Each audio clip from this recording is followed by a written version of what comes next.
Now, I'm going to assume in this tutorial that you've seen my other tutorials on motivation, perhaps on goal setting, and you've got a bit of a loose awareness of this so far. But what we want to talk about here is how good levels of motivation, intrinsic and extrinsic, have benefits on the performer. Okay, so specifically on a performer, why would motivation levels being higher be beneficial? Well, look, first things first, we get an up arrow, which basically means increase in participation. If you consider their tendency to attend training, to go to the gym, that's going to be high. And that leads directly to my next point. We get an up arrow in what I'm going to call maintaining training. Now, in other courses, I call this exercise adherence. And you're very, what have I written there? I think I've put 2 I's, never mind. Not one there. Increased to maintain training. So we tend to keep training and not sort of quit and fall out. Or we could say attend regularly. Okay, so we get a nice consistent approach to our participation. Furthermore, we'd also say we maintain training intensity. So we maintain training intensity. And what we really mean by that is not only do we go to training, but we go to training and give a bit of welly, right? We give it a good go because we're motivated to do so, to get better perhaps, and so on.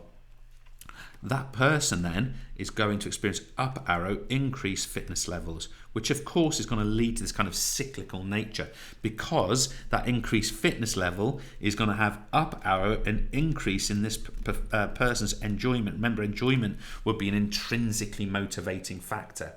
That's going to lead, you see where we're going here, that's going to lead to up arrow, not just more participation, not just more enjoyment, not just more fitness, but they're going to get better performances. So better performances because they're fitter, because they're enjoying it. Therefore, this is going to mean that they have things like a greater influence on others, a greater influence. Sometimes I really concentrate what I'm writing. A greater influence on others. That might mean, and on themselves, that might mean you get more skill adaptations.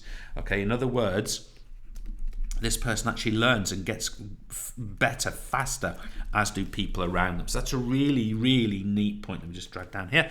And then almost finally, this person is more likely to overcome adversity. Now, what do we mean by that? If something goes wrong, let's say they have a bad performance or they fall out with a ref or a coach or whatever it happens to be, they're likely to overcome that. We can describe that as resilience.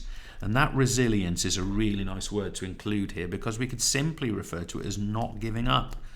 So someone who is motivated is less likely to give up, and that of course leads into all these other points. And then my very final one, I'm going to choose a nice sort of pink colour. Let's put it down here. I also want to say that this person is likely to experience better psychological processes.